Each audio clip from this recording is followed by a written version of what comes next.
ታሪኩ ሲጀምር ኒኪ ከሴት ጓደኛው ጄሲ ጋር በቪአይፒ መቆሚያ ላይ በምቾት ተቀምጦ የአሜሪካ እግር ኳስ ግጥሚያ ሲመለከት እናያለን። ግጥሚያው እየተካሄደ ቢሆንም ኒኪ ከጨዋታው ይልቅ በተመልካቾቹ ላይ ነበር ትኩረቱ። አንድ ቆንጆ ልጅ ከመቀመጫው ተነስታ ስትሄድ ይመለከታል። በዚያን ጊዜም አንድ ተንኮለኛ ሀሳብ ወደ አእምሮ መጣ። ጄሲ ስንት ሰው ወደዚያች ልጅ ዞር ብሎ እንደሚያይ በማለት ትንሽ ውርርድ ያደርጋል። በአቅራቢያው ከተቀመጡ ሰዎች አንዱ የሆነው ሌዋን እሱ በውርርዱ መሳተፍ እንደሚፈልግ ይናገራል። ኒኪም ይስማማል። ሁሉም በቀልድ $10 ውርርድ አስቀምጠው መቁጠር ጀመሩ። ልጅቷ መቆሚያውን ለቃ ስትሄድ የመጨረሻው ቁጥር 7 ሰዎች ወደ እርሷ ዞር ብለው እንዳዩ ያሳያል። በዚያ ውርርድ ውስጥ ጄሲ ለቁጥሩ በጣም የቀረበውን ስለገመተች አሸነፈች። ሌዋን ያለምንም ማመንታት ገንዘቡን ሰጣት እና ከዚያም ቀጣዩ ዙር እንዲጀምሩ ሐሳብ አቀረበ። በዚህ ጊዜ ውርርዱ ቀጣዩን ጥፋት ወይም ፋውል የሚሰራው ማን ነው በሚለው ላይ ነው። ጄሲ ስለ ጨዋታው ብዙም እንደማታውቅ በመግለጽ ከውድድሩ ትወጣለች። ነገር ግን ኒኪ ገብቶ $1000 ውርርድ ያደርጋል። ፉጨት እንደተሰማ ዳኛው ጥፋት መፈጸሙን ያሳያል እና ኒኪ የተወራረደበት ቡድን ሆኖ ይገኛል። እሱም አሸነፈና ገንዘቡን በኪሱ ከተተ። ሌዋን ቢሸነፍም የበለጠ ተደስቶ በዚህ ጊዜ $5000 እንዋረድ። አሁን ጥያቄው ተጫዋቾቹ ኳሱን ያስተላልፋሉ ወይስ ይዞት ይሮጣል የሚለው ነው። ኒኪ $5000 በመወራረድ ትንሽ ያመነታና በመጨረሻም ይስማማል። ሌዋን ተጫዋቾቹ እንደሚሮጡ ይገምታል። ኒኪ ደግሞ እንደሚያስተላልፍ ይናገራል። ፉጨት እንደተሰማ ተጫዋቹ በትክክል ኳሱን ይዞ ይሮጣል። ይህም ማለት ኒኪ $5000 ተሸነፈ። አሁን ኒኪ ምንም አይደለም $5000 ለምን ትናደዳለህ? በዚህ ጊዜ $10000 እንወራረድ አለው። በመጨረሻም ኒኪ ተስማማ። አሁን ጥያቄው ተጫዋቹ ቀጣዩን ቅብብል በትክክል ያደርጋል ወይስ አይሰራም የሚለው ነው። ኒኪ አዎ ብሎ ይተነብያል፣ ግን ሌላኛው ቡድን ኳሱን ይነጥቃል። ኒኪ አሁን $15000 ተሸንፏል። ገንዘቡን ሲያወጣ ኒኪ ትንሽ ተናደደ። ላፍታ ካሰበ በኋላ በዚህ ጊዜ $50000 እንወራረድ አለ። ጄሲ ይህንን ስትሰማ ደነገጠች፣ ግን ኒኪ ተቆጥቷል። በዚህ ጊዜ እድል ከሱ ጋር አልነበረም። ቀጣዩን ውርርድ እንደገና ተሸነፈና ሌላ $50000 መስጠት ነበረበት። አሁን ጄሲ ወዲያውኑ እንዲያቆም ትገፋዋለች። ነገር ግን የኒኪ ቁጣና ኢጎ ተቆጣጠረው። ሳያስበው ቀጣዩን $100,000 ውርርድ ያስቀምጣል። ሌዋን እየሳቀበት ያ ሁሉ ገንዘብ አለህ እንዴ በማለት ያሾፍበታል። ኒኪ ዝም ብሎ የገንዘብ ጥቅል በጠረጴዛው ላይ ጣለ። ይህንን ሲመለከት ሌዋንም ተደሰተ። በዚህ ጊዜ ኒኪ ቀጣዩ ቅብብል እንደሚነጠቅና እንደማይነጠቅ ይወራረዳል። ግን ቅብብሉ የተሳካ ይሆናል። አሁን ኒኪ $100,000 ኪሳራ ደርሶበታል። ከዚህ ችግር እንዴት መውጣት እንዳለበት ሊረዳ አልቻለም። ጄሲ በባህሪው ደንግጣለች። ነገር ግን አሁን ጨዋታው በጣም አሳሳቢ ደረጃ ላይ ደርሷል። ኒኪ $1 ሚሊዮን ቀርቶኛል፣ ሁሉንም እንወራረድ፣ በዚህ ጊዜ ማን እንደሚያሸንፍ ያለ የመጨረሻው ውሳኔ የሚደረገው ካርድ በመጫወት ይሆናል። ሌዋን ያለማቋረጥ ሲያሸንፍ ስለነበር አሁን በደስታ እብድ ሆኗል። ኒኪ እንደ ኤቲኤም ማሽን ማየት ጀመረ። ሌዋን ካርዱን ያስባል። እሱም 5 ክለብ ነው። አሁን ኒኪ ከ5 የሚበልጥ ካርድ መሳል ብቻ ነው ያለበት። የማሸነፍ እድሉ በጣም ከፍተኛ ነው። ኒኪ ትልቅ በራስ መተማመን ይዞ ካርድ አንስቶ ገለበጠው፣ ግን እሱም 3 ልብ ነው። ይህን ስትመለከት ጄሲ ወዲያውኑ ከመቀመጫው ወደቀች። ኒኪ ጨዋታውን ሲጀምር $1 ሚሊዮን በላይ ተሸንፏል። ከእንዲህ አይነቱ አሳፋሪ ሽንፈት በኋላ የሚናገረው ምንም አልቀረውም። ስለዚህ ጄሲ በእርጋታ እጇን ይዞ መውጣት ጀመረ። በጣም ተበሳጭቶ ነበር። ነገር ግን ሌዋን የበለጠ ማሾፍ ጀመረ። ከጌታው ጋር ስትጋጠም የሚሆነው ይሄ ነው አለው። ኒኪ ቆሞ ሌላ ውርርድ አደረገ። በዚህ ጊዜ $2 ሚሊዮን። አሁን ሐሳቡ ትንሽ ለየት ያለ ነበር። ኒኪ ሌዋን ቴሌስኮፕ ተጠቅሞ ማንኛውንም ተጫዋች መምረጥ እንደሚችልና ኒኪ የተጫዋቹን ማሊያ ቁጥር በትክክል ከገመተ ድሉ ከሱ እንደሚሆን ተወራረደ። ሌዋን ትንሽ ግራ ተጋባ። ይህ የአእምሮ ንባብ ይመስላል። ኒኪ ለሽንፈት ራሱን እያዘጋጀ ያለ ይመስላል አለ። ሌዋን ደግሞ ኒኪ እያጭበረበረ ሊሆን ይችላል ብሎ መጠርጠር ጀመረ። ጥርጣሬውን ለማስወገድ ኒኪ እሺ እኔ አልገምትም፣ በዚህ ጊዜ ጄሲ ትገምታለች አለ። ጄሲ በቁጣ ወደ ኒኪ ተመለከተች። ምን እየተከሰተ እንዳለ ሊገባው አልቻለም። በዚህ ሁሉ ሰው መካከል ትክክለኛውን ማሊያ ቁጥር የመገመት እድሌ ስንት ነው አለች። ይህን ብላ ልትሄድ ሞከረች፣ ግን የሌዋን የጥበቃ ሰራተኛ አቆማት እና በመካከላቸው ትንሽ ግጭት ተፈጠረ። ጄስ ራሷን ትንሽ አረጋጋች። ኒኪ ሜዳውን እንድትመለከትና የራሷን የመሰላትን ቁጥር እንድትናገር ነገራት። ሌዋን መነጽሩን አንስቶ አንድ ተጫዋች መረጠ። ከዚያም ጄስ መነጽሩን ወስዳ መላውን ሜዳ መረመረች። በሁሉም ቦታ የማሊያ ቁጥሮች ማየት ትችላለች። እንዴት ትገምታለች? ከዚያም አይኖቿ በአንድ የምታውቀው ፊት ላይ አረፈ እና የራሷን መሰላትን ቁጥር መምረጥ እንዳለባት የኒኪን ቃላት አስታወሰች። ጓደኛቸው ፋርሃድ 55 ቁጥር ያለውን ማሊያ ለብሶ ነበር። ጄስ ይህ ሁሉ የኒክ እቅድ አካል እንደሆነ ተረዳች። ቁጥሩ 55 አለች እና ትክክለኛው መልስ ነበር። ሌዋን ደነገጠ።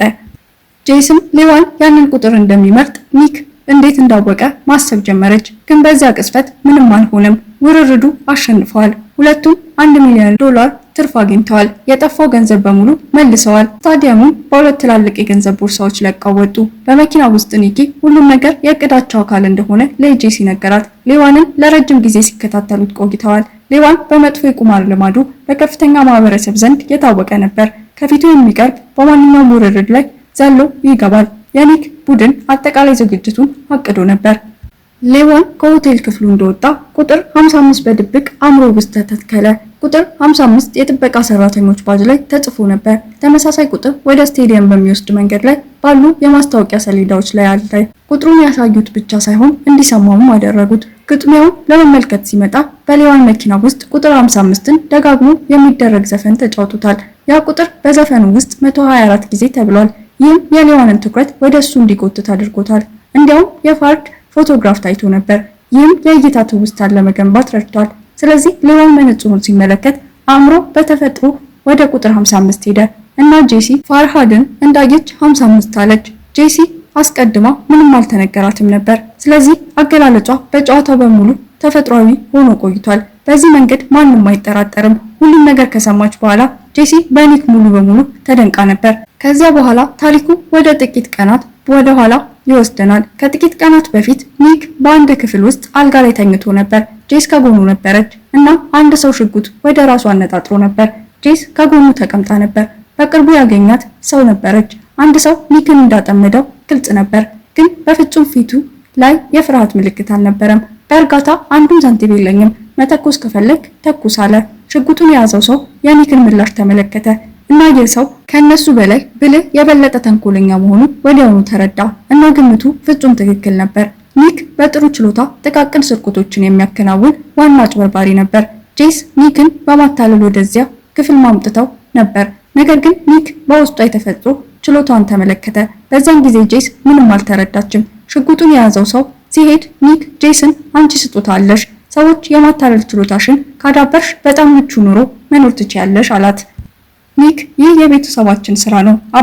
አባቱ ሁሉም አጭበርባሪዎች ነበሩ። በደም የተረጋገጠ አጭበርባሪዎች ነን። እያንዳንዱ ተንኮል፣ እያንዳንዱ እንቅስቃሴ ለኛ ጨዋታ ነው አለ። ጄስ ጊዜ ሳታጠፋ የተወሰነ ገንዘብ አውጥታ ከአንተ መማር እፈልጋለሁ አለች። ኒክ ተስማማ። እየወጣ እያለ የጄስን ቀለበቶች አንዱን ሰረቀ። እሷም አላወቀችም። ስታውቀው ሰዓቷም ጠፍቶ ነበር። ሰዓቱን የእጅ ቦርሳዋን ውስጥ ስታስገባ ኒክ የኪስ ቦርሳዋን ወስዶ ነበር። ከነዚህ ሁሉ ዘዴዎች በኋላ ኒክ የእጅ ቅልጥፍና፣ ጊዜ አጠባበቅና ትንሽ የአሰራር ዘይቤ ለዚህ ስራ የሚያስፈልጉሽ እነዚህ ብቻ ናቸው አለ። ከዚያም ኒክ ተሰናበታትና ሄደ። ከጥቂት ወራት በኋላ ጄስ አዲስ ቡድን መገንባት የጀመረበት ኒው ኦርሊንስ ውስጥ ኒክን አገኘችው። ስብሰባቸው በትክክል ፈተና ነበር። ጄስ ቡድኑን ለመቀላቀል ብቁ መሆኗን ማየት ፈልጎ ነበር። ጄስ ስትስማማ ኒክ ከቡድኑ አባላቱ ከአንዱ ጋር ወደ ትርኢት ቦታ ላካት። ይህ የጄስ የመጀመሪያ ተግባራዊ ምደባ ነበር። በእጇ ካርታ ይዛ ሰዎችን አቅጣጫ መጠየቅ ጀመረች። ሰዎችን ስታዘናጋ አጋሯ በድብቅ የአንድን ቱሪስት ካሜራ መነጽር ሰረቀ። ከዚያም ሌላ የቡድን አባል ሆን ብሎ አንድን ሰው ገጭቶ ጄስ የኪስ ቦርሳውን ወሰደች። ጄስ አሁን በስርቆት ዘይቤዋ የበለጠ በራስ መተማመን መሰማት ጀምራ ነበር። ቾፕስቲክ ተጠቅማ የሌላ ሴት የኪስ ቦርሳ ከቦርሳ ወሰደች። ሁሉም ነገር በጣም በተቀላጠፈ ሁኔታ ስለሄደ ማንም አልጠረጠራቸውም። ኒክ ሁሉንም ነገር ከአንድ ህንፃ ላይ ቆሞ እየተመለከተ ነበር። ጄስን ብቻዋን እንዲተዋት ለቡድኑ ነገራቸው። አሁን ብቻዋን የምትሰራበት ጊዜ ደርሷል። ጄስ ውድ ዕቃዎችን በተከታታይ መስረቅ ጀመረች እና በእያንዳንዱ ስርቆት የኒክ አክብሮት ለእሷ እየጨመረ ሄደ። አሁን ኒክ ሌላ ትልቅ ምደባ ሰጣት። በዚህ ጊዜ ከፍተኛ ቴክኖሎጂ ያለው ማጭበርበር፣ በልዩ መነጽሮች እርዳታ የሌሎች ተጫዋቾችን ካርዶች ማየትና በቀላሉ ማሸነፍ ይቻላል። ክሬዲት ካርዶች ለመስረቅ የሚያስችል ስርዓት ነበር። የተሰረቀው ካርድ በድብቅ ወደ አንድ የቡድን አባል ይላካል። እዚያም አንድ መሳሪያ መረጃውን ገልብጦ ካርዱ ወደ ባለቤቱ ኪስ ይመለሳል። ማንም ሰው እስኪረዳ ድረስ መላው አካውንታቸው ባዶ ይሆናል። ሌላው ማጭበርበሪያ ውሸት ኤቲኤም ማሽን ነበር። አንድ ሰው ገንዘብ ሲያወጣ ሁሉ የኤቲኤም በድብቅ የፔን ቁጥሩን ያከማቻል። ፋርሃድ በኋላ ማሽኑን አስወግዶ ሁሉንም መረጃዎች ይሰርቃል። ሁሉም የተሰረቁት ክሬዲት ካርዶች ወደ ተለያዩ ምድቦች ተከፋፈሉ። ውድ የቅንጦት ዕቃዎች እነሱን በመጠቀም ተገዙ። በመጨረሻም መረጃዎችን በጥቁር ገበያ ተሸጠ። አንድ ቀን ጄስ የሚያምር የአንገት ሐብል አይታ ለበሰችው። ነገር ግን ኒክ ወዲያውኑ እንድታውልቀው ነገራት። ሁሉም ዕቃዎች መሸጥ እንዳለባቸው በጥብቅ ገለጸ። ምንም ነገር በግል መቀመጥ የለበትም። ጄስ ይህንን ትልቅ ደረጃ ያለው ማጭበርበር ለመጀመሪያ ጊዜ እያየች ነበር። በተሰረቁ ዕቃዎች ተራራ መካከል መቆም የሚሰጠው ስሜት እውን ያልሆነ ነበር። በሚቀጥለው ቀን ጄስ እና ፋርሃድ በሀብታም አካባቢ እየተዘዋወሩ ነበር። ተግባራቸው መተወን ነበር። ፋርሃድ በድንገት ራሱን ስትወደቀና ጄስ እባካችሁ አንድ ሰው እርዱን፣ እባካችሁ ብላ መጮህ ጀመረች። ይህ ሌላኛው ቡድን በአካባቢያቸው ካሉ ሀብታም ሰዎች ለመስረቅ የተጠቀመበት ትኩረት ማዛለፊያ ነበር። ስራው ከተጠናቀቀ በኋላ መላው ቡድኑ በአምቡላንስ ውስጥ ተደብቆ አመለጠ። መላው እቅድ በጣም በሚገርም ሁኔታ ፍጹም በሆነ መልኩ ስለተፈጸመ ማንም ምንም ሊረዳ አልቻለም። በዛች ሌሊት ሁሉም አብረው አከበሩ። ኒክ ሁሉንም ሰው አመስግኗል፣ ምክንያቱም በአንድ ሳምንት ውስጥ ብቻ 1.2 ሚሊዮን ዶላር አግኝተዋል። በማግስቱ ሁሉም የቡድኑ አባላት ወደ የራሳቸው መንገድ ለመሄድ እየተዘጋጁ ነበር። ሰነዶች ወድመዋል እና ኒክ ገንዘባቸውን በጥቂት ቀናት ውስጥ ወደ ባንክ አካውንታቸው እንደሚተላለፍ ለሁሉም አረጋገጠ። ነገር ግን የቡድኑ የቀድሞ አባላት ኒክ አንድ የመጨረሻ ተልዕኮ እንደቀረው ያውቁ ነበር። በሚቀጥለው ቀን ጠዋት ኒክ ጄስን ወደ ስቴዲየም ቪአይፒ ላውንጅ ወሰዳት። በጥቂት ደቂቃዎች ውስጥ 1 ሚሊዮን ዶላር እንዴት ማግኘት እንደሚችሉ ለማሳየት ሙሉ ማሳያ በጄስ ፊት አከናወነ። በዚያን ጊዜ ጄስ ኒክን መውደድ ጀምራ ነበር። የኒክ የሴት ጓደኛ እንደሆነችና ለዚህም ነው ይህንን ሁሉ የሚያሳያት ብላ አሰበች። ነገር ግን ኒክ በራሱ ጥቅም ብቻ ነበር ቡድን ውስጥ ያካተታት። ሁሉም ነገር ሲያልቅ ኒክ 80,000 ዶላር በጥሬ ገንዘብ ሰጥቷት በመጨረሻም ተሰናበታት። ጄስ በእንባ የተሞሉ አይኖቿን ተመለከተችው። ኒክን ስለወደደችው ልቧ ተሰብሯል። በተመሳሳይ ጊዜ ኒክ አሁንም 1 ሚሊዮን ዶላር ስላገኘ 80,000 ዶላር በጣም ትንሽ እንደሆነ ተሰማት። ነገር ግን በኒክ ዓለም ውስጥ ለስሜታቸው ቦታ አልነበረም። ጄስ አሁን እውነተኛ ማንነቱን ታያለች። ወደ 3 ዓመት ገደማ በኋላ አንድ የሽቅድድም መኪና ወደ አገልግሎት መስጫ ጣቢያ ያቆምና ኒክን እንደገና እናያለን። በአይኖቹ ውስጥ ድካም ነበር እና ገንዘብ እያለቀበት መሆኑን ፊቱ ላይ በግልጽ ተጽፎ ነበር። በምሳ ሰዓት በሽቅድድም መኪና ቡድን ባለቤት ከሆነው ጆርጅ ጋር ተገናኙ። የጆርጅ የምርመራ ቡድን EXR የሚባል አዲስ አልጎሪዝም አዘጋጅቶ ነበር። ነገር ግን የማሸነፍ እድሉን ለመጨመር ማሻሻያ ፈለገ። ስለዚህ ኒኪ ቀጠረው። እቅዱ ቀላል ነበር። ኒኪ ዋና መሐንዲሶችን መስሎ ይቀርባል። ከዚያም ሌሎች ቡድኖች ወደ ወጥመዳቸው እንዲገቡ በጆርጅ እና በኒክ መካከል የውሸት ጠብ ይፈጥራሉ። ከዚያ በኋላ ኒክ የኤክስአር የውሸት ስሪት ለተቀናቃኙ ቡድን ይሸጣል። የጆርጅ ቡድን ደግሞ እውነተኛውን ስርዓት ተጠቅሞ በቀላሉ ያሸንፋል። እንደ ስምምነቱ አካል ኒክ ለስራው 1 ሚሊዮን ዩሮ ሊቀበል ነበር እና የውሸት ስርዓቶቹን በመሸጥ የሚያገኘውን ገንዘብ የሱ ይሆናል። ኒክ ይህ ስራ ቀልድ ነው ብሎ አሰበ። እንዲህ አይነቱን ማጭበርበር ተኝቶም ቢሆን ሊሰራው ይችል ነበር፣ ግን የጆርጅ አገልጋይ በፍጹም አላመነውም። ኒክን በቀጥታ አስፈራርቶ የሆነ ስህተት ከሰራ ደረትህ ላይ እተኩሳለሁ አለው። ኒክ ታክሶድን ለብሶ በዚያ ምሽት ወደ ግብዣው ሄደ። በኒክ እና በጆርጅ መካከል ያለው እቅድ በህዝብ ፊት የውሸት ጠብ መፍጠር ነበር፣ ግን ጄስ በቀይ ቀሚስ ደረጃውን ስትወርድ ስትታይ እቅዳቸው ሙሉ በሙሉ ተበታተነ። እሷም በቀጥታ ሄዳ ጆርጅን አቀፈችው። ይህንን ሲመለከት የኒክ አይኖች በንዴት ተሞሉ። አእምሮ ባዶ ሆነ። ጄሰን ለ3 ዓመታት አላያትም ነበር። አሁን ደግሞ ከሌላ ሰው ጋር ነች፣ እሱም ኒክን ከቀጠረው ሰው ጋር። ጄስ በእርጋታ ወደ ኒክ ቀርባ ከእንግዲህ አጭበርባሪ እንዳልሆነችና ከ3 ዓመታት በፊት የሆነው ነገር ምንም እንደማይጠቅም ተነገረችው። ጆርጅ ስለ ቀድሞ ግንኙነታቸው ምንም እንደማያውቅና እንደዛው ቢቆይም ጥሩ እንደሆነ ተናገረች። ይህንን ሲሰማ ኒክ ተናደደ። አንድ ብርጭቆ ቮድካ አንስቶ በአንዴ ጠጣው። ቀደም ሲል የተናደደ መስሎ ለመታየት አቅዶ ነበር፣ አሁን ግን በእውነት ተናዶ ነበር። በሁሉም ሰው ፊት ከጆርጅ ጋር የተፈጠረ ጠብ ከእንግዲህ ድራማ አልነበረም፣ እውነተኛ ነበር። ጠባቸው በተቀናቃኙ የሽቅድድም ቡድን ትኩረት ስቧል፣ ልክ እንደታቀደው። ብዙም ሳይቆይ የጥበቃ ሰራተኞች መጥተው ኒክን ከግብዣ አውጥተው ጣሉት። ግን አሁን የተፎካካሪ ቡድን ቢዝነስ ካርድ በእጁ ይዞ ነበር። የሚቀጥለው ቀን ጠዋት ኒክ የማክላርን ቡድን ባለቤትን አገኘ። በቀጥታ የኤክስአር ሲስተሙን ልሸጥልህ እፈልጋለሁ፣ 3 ሚሊዮን ዩሮ አስከፍልሃለሁ አለ። የቡድን ባለቤት የገንዘብ እጥረት ስላልነበረበት መደራደር አላስፈለገውም። ወዲያውኑ ስርዓቱን በትራኩ ላይ ሞከረው እና ውጤቱን ሲመለከት ፊቱ በራ። ኒክ ሙሉ ሶፍትዌሩን በ48 ሰዓታት ውስጥ እንደሚደርስ ቃል ገባ። በዚሁ መሃል ጄስ ፋርሃድን መንገድ ላይ ያገኘችው። ፋርሃድ የተላከው በኒክ ነበር። ከ3 ዓመታት በፊት ኒክ መሄድ አስፈላጊ እንደነበር ነገራት። ሌላ ምርጫ አልነበረውም። ፋርሃድ ኒክ አሁንም እንደሚወዳት ተናገረ። ከዚያም ጄስ አንድ ጊዜ የወደደችውን ተመሳሳይ የአንገት ሐብል የያዘ ሳጥን ሰጣት። እውነተኛው ይሁን የውሸት ምንም ለውጥ አላመጣም። ጄስ ስታየው ልቧ ቀለጠ። ኒክን ማመን እንደማትችል ለፋርሃድ ነገረችው፣ ግን አይኖቿ ሌላ ነገር ይናገሩ ነበር። አሁንም ለሱ ስሜት ነበራት።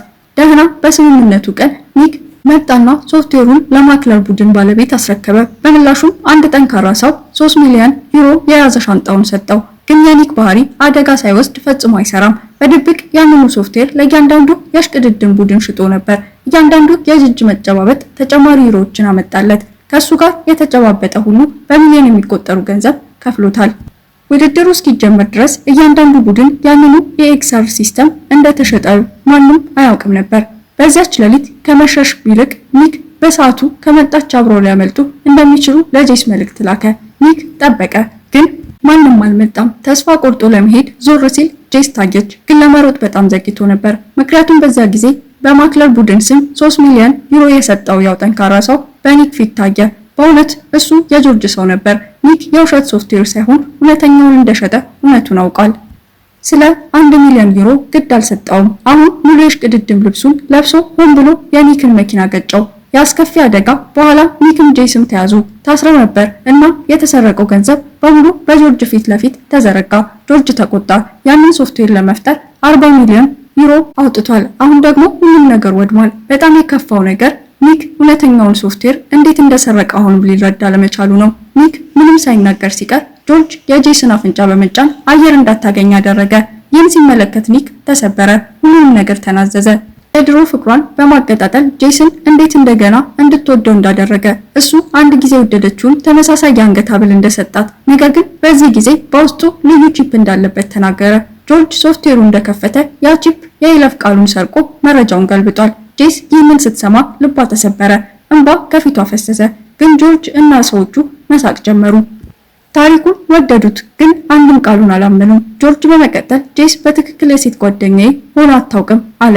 እኔን የፈለገችው ለገንዘብ ብቻ እንደሆነ አውቃለሁ። ጄስ የእሱን ውድ ሰዓት ስብስብ ለመስረቅ ብቻ ጆርጅ እንደምትወድ እንዳስመሰለች እንደነበር አምኗል። ኒክ ደነገጠ። ስለዚህ ጄስ ኒክ እንዲቀና ለማድረግ ብቻ ለጆርጅ ያላትን ፍቅር አስመስላ ነበር ማለት ነው። አሁን ሁለቱም ተይዘው ነበር። ጆርጅ ወደ አገልጋዩ ዞር ብሎ ኒክ ሶፍትዌሩ እንዴት እንደሰረቀ ጠየቀ።